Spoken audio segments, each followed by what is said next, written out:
Welcome back. Welcome back to another live discussion of Real Real Talk. talk. Co-host, how you been, man? Been great, but how have you been? Thank you, man. How you Thank you. been? Thank you How for you asking. been? How you been feeling lately? You know, just this is a good week this week. Kids are out on a break, so All right, that's great. All right, so let's just jump right into this thing. All right, he's good. We good. We're all good. Fantastic. Let's go. Let's go. oh man, you need help. You need help. That's probably the way people really feel when they're at work and they're just like, hey, how's the weekend going? In their mind, they're just like, this is just small talk. I don't care. Just really Probably a lot great. of people Yeah, that's do all do right. that. Okay, yep, thanks. All right, excuse me. All right, cool. Next person. But anyways, that's how you pastors roll. Hysterical. That's how we roll, That's though. how you roll. Let's see. As we're still waiting for some people to get on. Mhm. See what happened since we haven't been here last week. Major news stories. So we rescinded some of our tariffs, Steve. We rescinded some of those, so I that's don't want to good. talk about this guy. And then I don't want to talk about a lot this of the guy. tariffs now are God is not glorified talking about that guy. electronics are out, phones are out, a lot of the major things. So that's good. Stock market started to go up a little bit. So we're holding pause and steady with that. Playoffs in basketball started. I don't know about hockey. Has hockey already started? It will. It will Oh, well. because this week is the last week of regular season. regular Okay, season. so then next week hockey may start then. Whatever. But I know basketball starts next week also. Right? No, not well. The playoffs, like the Knicks already start on Saturday, so I think Saturday and Sunday the games. The Knicks are in but it. the play Sheepers, they're so. No, you've been lost. They're so. When's the last time they've been there? To the playoffs? Yeah, we've been there the last what 2 years, 3 years we've been there too. Yeah, whatever. Bandits got the number 1 seed for the cross. But Bandits have won before though. Like this will be the first time. They could be a three-peat. Has not been done. It could be a three-peat.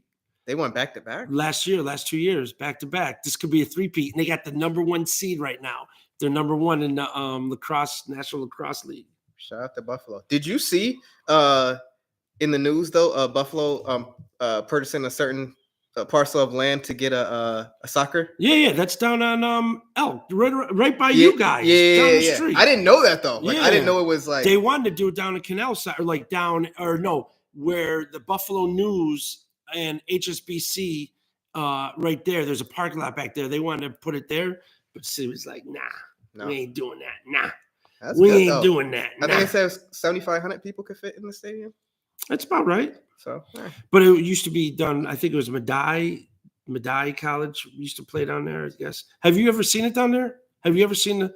It's pretty cool. No, but I mean, it's pretty cool. I'll definitely check it out. It's just something to be out and about with. Hey, I'm all for that. All right. So that's the news around the week. Delaware North will maybe do the concessions in there. We'll hey see. Man, it's at the end of the day, what they care about is this right here. No, bottom. Mike, how's it going? He says, "Good evening, gentlemen. Hope all is well, Mike? Pastor Steve. Is it regular service for this Sunday, aka Easter? What do you think it's gonna be?" Yo, Mike, first of all, wait a minute. We got a special service, Mike. We got 2 services going on this Sunday. No, we do not. We got one at 9. No, we and do then not. we got one happening at 12. Like no, we normally do not. So great question. No, we got 2 services. First of all, this is real talk. We'll talk about church later. Get focused on real talk. Listen, Mike, thanks for showing up and supporting us, man. All right, so we can jump into this discussion now. As always, here on Real Talk, we love to have this dialogue. We love the interaction. By all means, if you hear something that you disagree with and you want pushback, please push back so that we can continue to build. The most important thing is we want with this platform is the conversation. Yes, we want to enlighten. Yes, we want to persuade. Yes, we want to convince. Yes, our end goal is like God's, that none should perish and that mankind will come into the knowledge of the saving grace of Jesus Christ.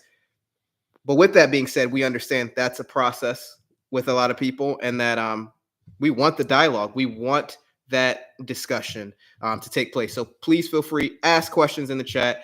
leave your comments in the chat and interact with us. Now, without further ado, Let's my go. adjutant is back, baby. Let's go. My adjutant is First back. of all, Let's go. Put that away. Let's go, Put that man. away. Put that Armor away. bearer is back, Get man. out of here. Thank you for the water, armor bearer. You know I needed that. I needed that one, man. But Steven's back, and I don't know what we're talking about. I was out of town. That's right. Yeah, I'm holding it down. Holding it down, man. I'm holding it down faithfully. Rocking out, man. Let's go. Let's go. All right. Well, first of all, I'm going to start off with this statement. Uh-oh. I think he's guilty. What? I think he's guilty. I think he did it. What are you talking about, dude? God's guilty. Yep. This is what happens when people take breaks off. He's guilty. And I'm going to prove he's guilty. Okay. He did it. He did it. If you're watching right now. And I am here to prove that God is guilty. He did it. Listen, I'm going to give pushback to that statement. He did but it. I just want the people watching right now to understand, do not view you in your title, sir. View you on your words. So if anybody's watching this now and wants to give pushback and ask the question, what are you talking about? Please feel free. Don't look at him as he's a pastor. Right now, I'm going to prove that God is guilty and that he did it. He did it. He's guilty. And I got the evidence to prove it. I have the evidence to prove it. And I want you all to stay with me because I want you to understand. I'm here to just let y'all know. Does guilty always carry the connotation or the denotation of something negative? No, I don't think so. Okay. I mean, unless that's the way you've always perceived it in your own mind, but I can't. Yeah. I never heard somebody say, he's guilty of being a great husband. But I guess you can use it. Yeah, people have. All right. Well, I was gonna say. I don't even want to know. God is guilty. Yeah, I don't know what you're talking about. I don't know God is going, guilty. But I have some pushback. Here's the thing: putting any guilt with God. Anytime you're gonna put some guilt with God, I don't care if you pastor, apostle, evangelist, whatever you in the fivefold ministry. You talking about God is guilty? God is guilty, and I have the evidence to prove it. Okay, well, that's. I mean, if you're gonna point the finger at somebody, you better make sure you can back it up, right? Absolutely. You better make sure you can do that. But then putting in the same sentence with God, now yeah. So to your statement, is it wrong for me to say that God is guilty, or I'm saying that he did it and I can prove with evidence that he did it? God is guilty. Yes, and he did it. Yes, absolutely. And I have evidence to prove that he's guilty of doing this. Why am I bugging? You bugging. Why am I bugging? Because you're putting God and guilty in the same sentence. Because you're making it sound like it's a negative thing. Like, because I'm saying guilty because, my mind is going all over the place right now. yeah, I know it is. And y'all should be, Mike, you should be pushing back on this right now. If you watching Facebook, something's wrong with this man. Talking about God is guilty. And, guilty, our minds, we think jury, we think there should be a jury.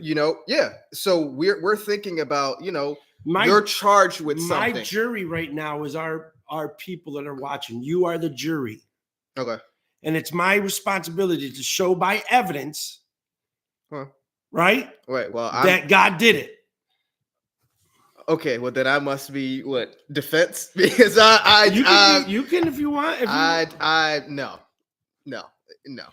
What do you mean no? No, he's not guilty. Guilty of what? What are we? What are we? Well, that's a better question, right? What are we charging him with? Before we go that far, first of all, charging. I'm just saying, somebody he's guilty. There you go, Mike. God is guilty of creating the heavens and earth and being the creator of all things. Okay, guilty creating the heavens and the earth. All I'm saying is I have the evidence to prove that God is guilty and he did it. All right. Now, before we get into talking about evidence and pointing out the fact that we come to a conclusion that God did it. Okay. We have to understand that there's direct evidence and then there is circumstantial evidence, right? Okay. All right. So direct evidence. What do you mean by circum? Yeah. Okay. Well, let me address direct. Okay. Direct evidence. Direct evidence would be, let's just say you are an eyewitness to a blue car running a red light, hitting a green car, and causing harm to those that are in the green car. Okay. Right? And now going to court, the lawyer is going to ask for your eyewitness account. Okay. You actually saw the red car go through the light and hit the green car. Mm-hmm. Right? No. You said, you said blue car ran the red light, hit the green. bad. This guy, yeah. Keep him on the stand, y'all. Keep him on the stand. We got him. No, let me be the prosecutor. We got him. Yeah. So he said we did it. Okay. Yeah. God. Anyways, God, sit this way. I got you. I got you, guy. I got you, guy. You got him. You got him. I got you. Sit back. This guy's up here talking. He can't even remember which car hit what. Oh, we got him. We got him. You innocent. Don't worry. You said that you saw the blue car go through the red light hitting the green car. Okay. Mm-hmm. So the direct evidence would be your eyewitness. You actually factually saw that. Okay. Okay. Now, here would be the circumstantial evidence. You saw a blue car going down the street speeding, and you were sitting in a restaurant. Okay. You with me? I'm with you. The car goes through the red light, hits the green car. Now, they're stating that the car was going way too fast, speeding and going through the red light. So you're capable of, you were not the one that saw them go through the red light, so you would not be able to validate that. But the evidence that you have is I was present at that time when the car did go by. I can't prove that it did go through the red light, but I was able to see that there was a blue car, it was going fast, and it was going down Main Street, north on Main Street. Okay. So that right there does not prove that blue car went through the red light. Doesn't prove that, does it? In and of itself. Itself, that's not direct evidence. Your circumstantial evidence is you can say there was a blue car on Main Street heading north on Main Street, right? At a very high speed. Okay. But you could not prove that it actually went through a red light. Or in that it crashed the green car. Correct. However, with other information you're saying. I'm just saying right there alone. Just you. Me, I couldn't. Just you. I couldn't say. Correct. That blue car. And as the lawyer, I may not use you as a direct evidence. I might use you as circumstantial evidence to prove, number one, there was a blue car present. It was heading north on Main Street, and it was going very fast. That allows me to at least build my case. That's all I need to do is start building my case. Okay. Right? Right. So when we talk about direct evidence and circumstantial evidence, you have to be able to make sure that when you're presenting circumstantial evidence, that those that are listening don't infer on what they're hearing. Meaning, or when somebody's hearing about the circumstantial evidence, they don't, like, for instance, you could say, oh yeah, he definitely went through the red light because he was speeding, he was going north on Main Street. You could assume that, but you don't know that. So that's inference. That's inferring that, oh yeah, I heard that there was a car accident down the street. Oh, I saw him. He was speeding. He was going north on, Main Street. He definitely went through a red light. He crashed. You can't assume that. You just have to state the facts of what you know. It's up to the lawyer to put all of the pieces together in order to come to a reasonable conclusion that it was the blue car that went through the red light and hit the green car and caused the damage to the individuals in the green car. Okay, so just for clarification, so far, direct evidence is having the person directly has the eyewitness testimony or account of something. Mm-hmm. I saw this person stab this person. Mm-hmm. Circumstantial evidence is that you still can have somebody directly who's seen something, but they didn't actually see the actual event take place. Yep. However, what they did encounter or the pieces that they were privy to, it places you in a situation where it's highly probable or plausible that this scenario happened. For instance, going to the circumstantial evidence, if there were no other blue cars around the time that you were in the restaurant that saw that, and there were no other blue cars speeding at that time, then no, I didn't need to see those things. The lawyer could piece together that it's plausible that it was the car that I seen because there were no other blue cars based on the other cameras. And correct me if I'm wrong, more cases are solved through circumstantial. That I wouldn't know. I think I didn't look that statistic up. I think that more cases are solved circumstantially than they are through direct evidence. And I think if you think about it, nobody's gonna like tell on themselves for crimes or do things. So most crimes have to be solved circumstantially. So let's talk about a crime. Let me walk you through one, okay? Is that okay? Sure, since we're talking about guilty and God. That's right. All right, so let's just say there's a murder scene. God forbid, we don't definitely want to talk about murder. It's a bad thing, but we're just going to use this as an example. Correct. There's a murder scene. It is an unrighteous killing. Unrighteous killing. That's right. So a woman is killed, okay? And supposedly they have a suspect. Now, the neighbor,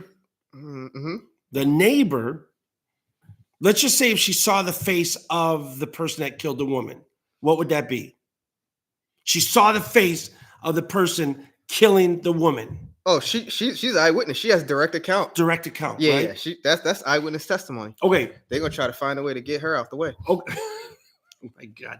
They are. This guy. All right. So now let's say she couldn't make out the individual. She couldn't see the face. It was either covered or their back was to him or whatever. But she was able to give a physical description. I bet she was. Okay.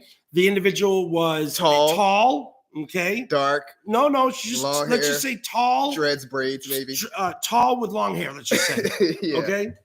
So that's a piece of evidence that the police are going to use to help build the case, right? And the lawyer's going to use. Was it daytime or nighttime? So let's just say it was nighttime.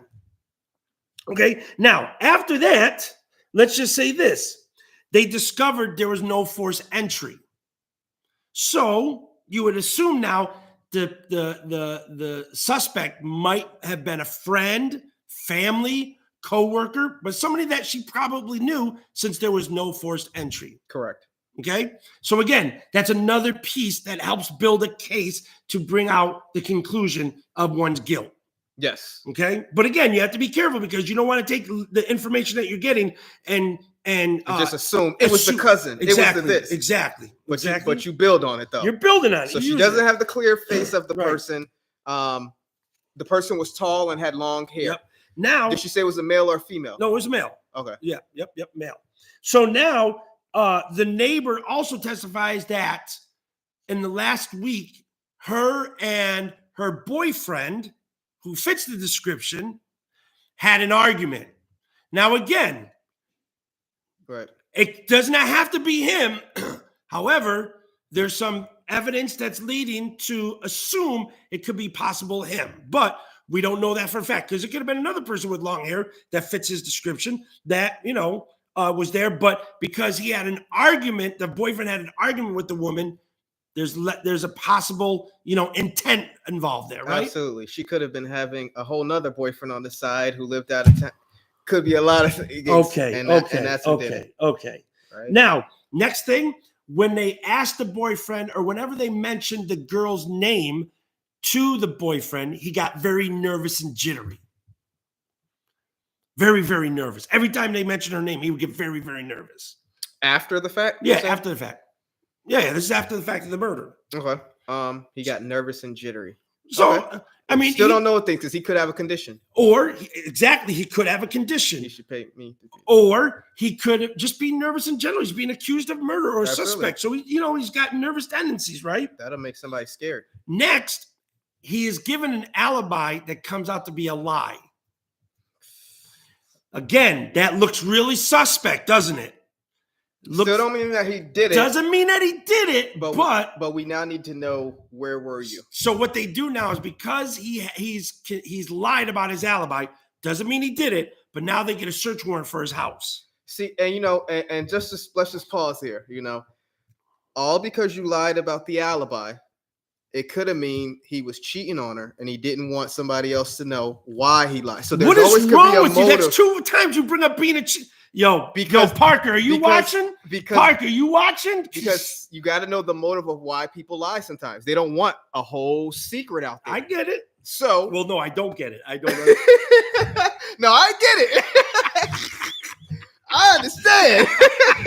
I don't get I know what it's like. I know what it's like. Being a person in power. Pastor, Oh, snap. No, I get it. I get it. No, I mean, I don't get it. I'm so just saying. Lied about his alibi. Doesn't make him guilty. But as you keep gathering the evidence. So now they go get a warrant for his house to check his house. Okay.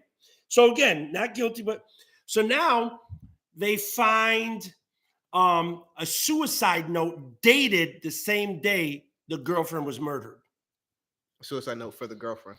No, not for the girlfriend. Oh, for him. Himself. A suicide note for himself that's dated the same day the girlfriend is murdered.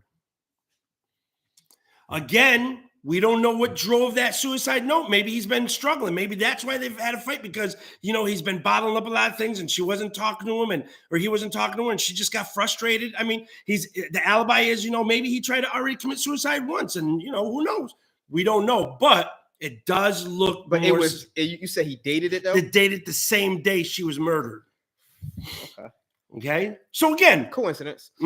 Could be coincidence. We're leaving it out there. Paulie just said real talk. Okay. Now, here's where it starts getting a little crazy. Shh. There's more to get that. It wasn't the fact that he lied and he got a suicide note dated on the same time, and he's nervous and jittery when they hear. None of those things. They find a baseball bat. It's got a dent in it. And some blue jeans. Oh, yeah. You never said how she died, though. Doesn't that kind of matter? Yeah. Well, now I guess it's going to matter. So, okay. They found the bat. That had a dent in it. Okay. And it was recently bleached. The bat and the blue jeans they found in his house. Recently bleached.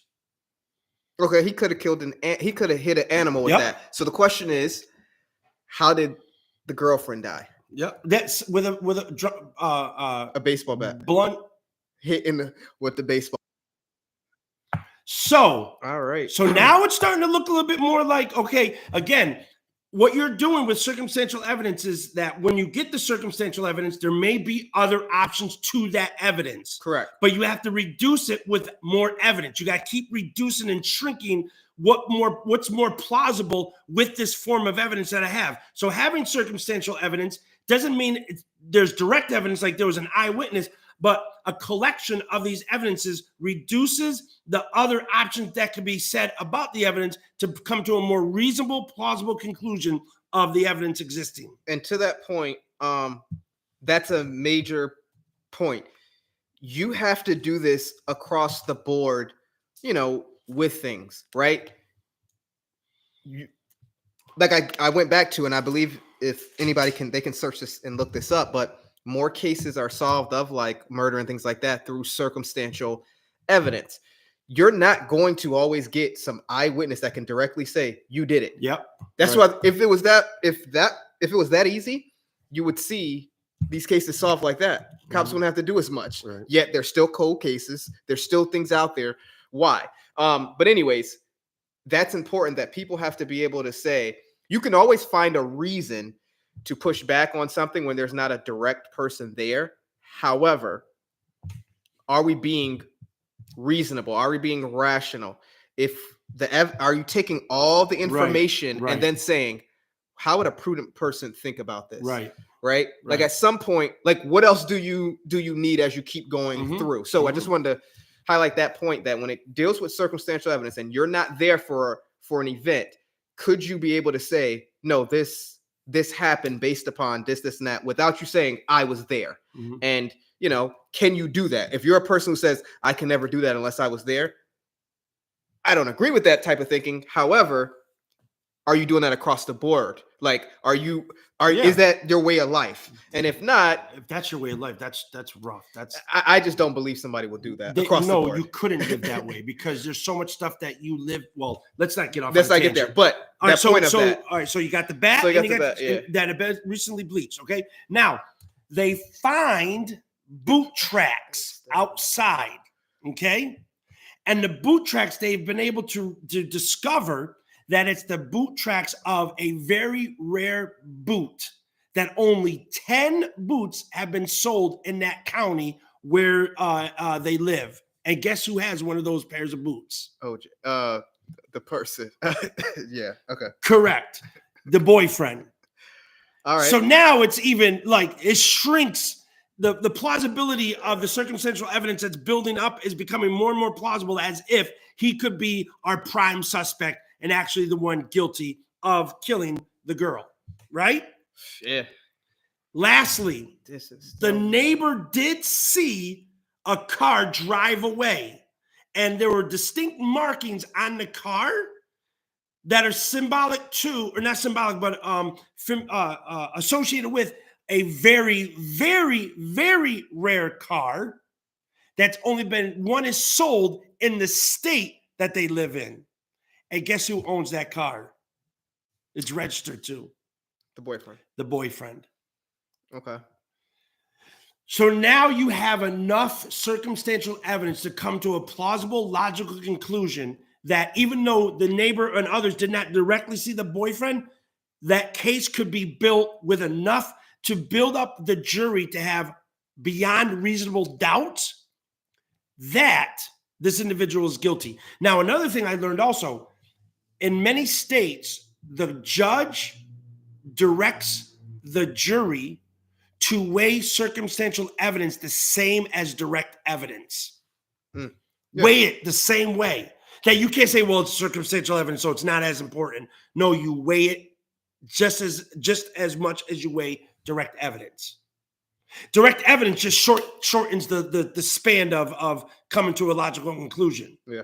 You see what I'm saying? But the pieces of evidence themselves are to be weighed the same way. Now, why did I just take us through this half hour or 25-minute process of understanding circumstantial evidence versus direct evidence and recognizing how to build a case to come to a logical, reasonable conclusion that somebody is guilty? And I opened my whole statement by saying what? God is guilty. That he did it. And that he did it. God is guilty. And he did it. One of the things about Christians is that they need to see the importance of learning how to prove things without using the Bible. Okay, let's backtrack. Yep. You said an important thing for Christians who believe in the atoning work of Jesus Christ, Yep. which is found in Scripture. Yep. You're telling them that an important thing for them is to be able to say that again? Prove Things without the Bible. without the Bible. Yes. And they're Christians. Yes. Explain why. Yeah, okay. That's cool. Why is that I didn't important? say prove their belief in Jesus Christ without the Bible. That's not what I said. Okay. So if you assumed what you heard me say was me telling you that, that would be a bad assumption. Okay. So for you asking a question provides clarity, right? So what am I actually saying when I'm telling us as Christians we need to learn how to prove things without using the Bible? Yeah. What are you saying? Okay. Let's talk about God's existence. Okay. Which is flooded in the Scriptures. What is flooded in the Scriptures? Okay. Right? Right. But let's just say I'm talking to somebody who does not even believe in the Scriptures, nor believes in God. Okay. How can I communicate to them? I'm gonna just tell them Scripture. They're gonna look at me like, dude, shut up. I don't even believe that fairy tale that you be reading. Fairy tale. Well, the Bible already speaks about you, brother. So I could care less because I don't believe the Bible. You see what I'm saying? Like, so if I have somebody that I'm talking to that's speaking to me that way, I should not be offended by them saying, first of all, your Bible is trash. Your God that you so-called believe in is a fairy tale. He's a made-up myth. You guys are crazy to even think about believing in some God like that. You don't mock God. Don't tempt him. But see, what I'm saying is, so now you're going to get offended. That soul, their intelligence is still capable of learning. So then how can I prove to them something without using the Bible? God did it. There's evidence that God did it. He's guilty. I like what Mike did. He jumped ahead of us, but we're going to talk about using natural theology. You've heard of that, right? Natural theology? No, I ain't hear that. You didn't hear that? No, Oh, okay. I don't know about none of that natural. I know about this special The revelation Bible? right here. That special revelation? That's what I come with. Now sometimes it's a hidden because Man, that's we're not hidden gonna in his always heart. be able to have this thing. So it's hidden. But I'm still following through with proving things. If somebody doesn't believe in what I'm in the source that I'm citing, Yep. how can I still get them to Come to a place where they respect my maybe source? even respect that there is a God, not your God, but a God. Maybe they'll start coming to a conclusion that there, quote unquote, is a God. How can I bring them to, what kind of evidence could I present? And again, this is why we did that circumstantial evidence, right? I can't come to a person that doesn't believe in God and says, I've seen God and I know he's real, so you got to start believing in him. They're gonna look at me like, dude, you got 4 heads. Shut up. Like, get away from me. However, I might be able to put some things that they are very familiar with, right? That would open their understanding to maybe explore a little bit more of the evidence, that the other evidences that are existing, to come to a conclusion that God exists and that God is the creator of all the universe. And that's what I'm charging God with. He is guilty of being the creator. That's what Mike said. And I agree with him. I wasn't saying it then, and we're going to go through certain points of circumstantial evidence. We're going to talk about, there's a phrase you're going to do this without using this? Yeah, we're not going to use the Bible today. Wow, Pastor. Actually, I am going to use a verse in the Bible, which I'm going to quote in a second, just for us to understand why we need to be able to step away from the Bible sometimes. The pastor wants us to step away from the Bible. I just want to go ahead. I'm sorry. Go ahead. Speak again. Jury. So what we have is, there's a term that I know you're familiar with. It's called apologetics. Okay. A lot of people in churches find it boring because it deals with a lot of intellectual engagement, and it requires us to use our mind more than our feelings. It requires us to have to use logic and reason instead of just saying, I believe this because that's how I feel. So it goes way beyond that, okay? And that's not sustainable. You believing just because how you feel is not sustainable. Your faith will crash and burn if that's how you live by faith, is how you feel. You'll wake up tomorrow and you'll be a non-believer if that's how you're living, because your feelings are evasive. They just come and go. They come and go. They come and go.